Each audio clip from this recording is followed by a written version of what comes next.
Mas vamos em frente, os advogados de Lula pedem para o TSE, o Tribunal Superior Eleitoral, intimar Bolsonaro a prestar depoimento. A defesa do presidente quer que sejam adicionadas informações a uma ação contra Bolsonaro na corte por abuso de poder político. A apuração é da âncora da CNN, Daniela Lima. O documento quer que a ação de investigação judicial eleitoral apure as afirmações recentes do senador Marcos Duval. A defesa argumenta que as revelações do parlamentar reforçam a evidência dos abusos de Jair Bolsonaro.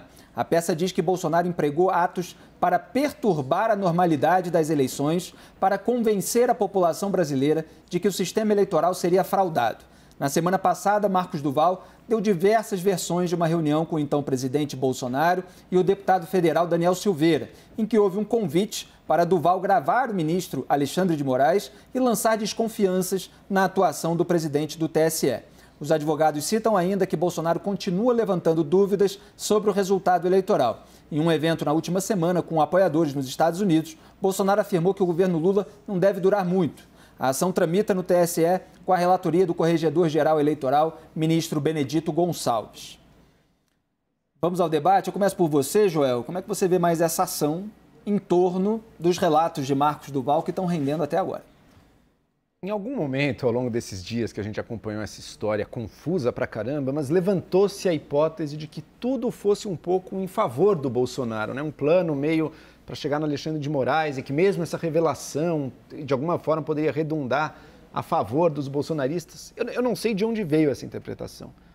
É tão, obviamente, desastroso para o Bolsonaro ter estado e mais, ter hospedado aquela reunião com o Marcos Duval, que é claro que ele vai ser incluído nos inquéritos. É claro que tudo que disser respeito ao Marcos Duval, a partir de agora, diz respeito também ao Bolsonaro.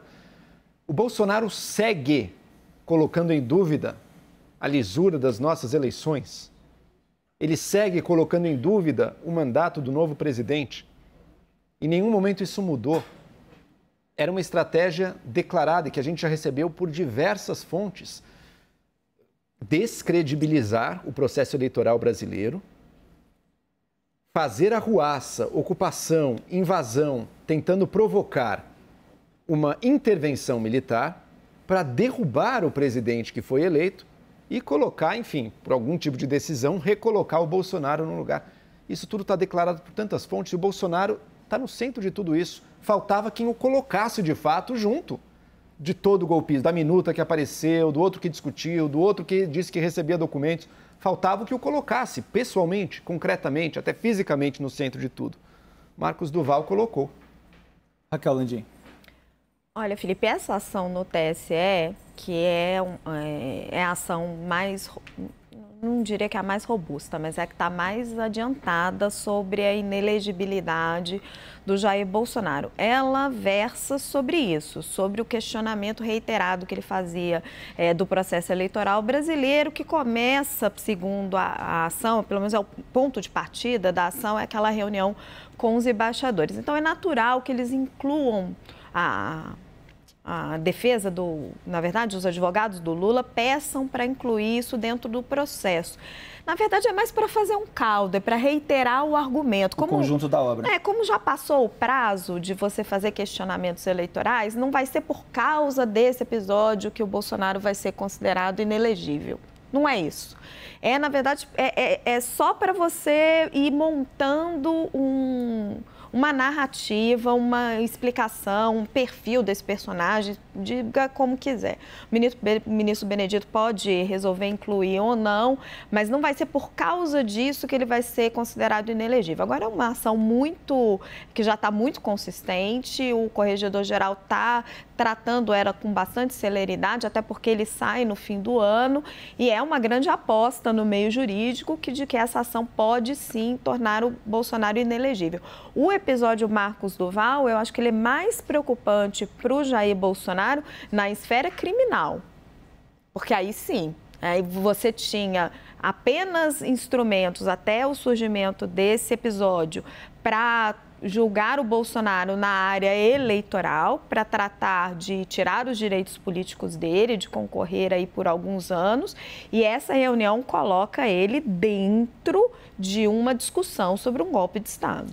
Lembrando que o senador Marcos Duval, do Podemos, ele, em entrevista à revista Veja, deu declarações atribuindo uma proatividade do Jair Bolsonaro naquela reunião, da qual participou também o agora ex-deputado bolsonarista Daniel Silveira, que Jair Bolsonaro tinha falado, tinha dado orientações para esse plano de gravação clandestina do ministro Alexandre de Moraes, para ele eventualmente confessar algum abuso e aí se poder melar as eleições. Mas aí depois, Marcos Duval, em outras entrevistas, acabou dizendo que Bolsonaro permaneceu calado enquanto Daniel Silveira apresentava esse plano, mas mesmo assim manteve elementos comprometedores para o ex-presidente. Já que ele estava lá presente, escutando o plano do Daniel Silveira, e ainda teria dito que aguardaria a resposta de Marcos Duval, que ficou de pensar a respeito. Salto, para a gente concluir, como é que você avalia toda essa trama golpista e essas ações que podem render ou inelegibilidade ou até prisão para o Bolsonaro? Olha, como disse o ministro Gilmar Mendes, do Supremo Tribunal Federal recentemente, nós sabíamos que estávamos sendo governados pelo porão da política. Mas quando a coisa vem à tona, vem à superfície, pela boca de um senador da República, né, aliado que participou, etc., dessas supostas reuniões, a coisa ganha uma concretude que a única coisa que se espera é que se apure isso até as últimas consequências, né?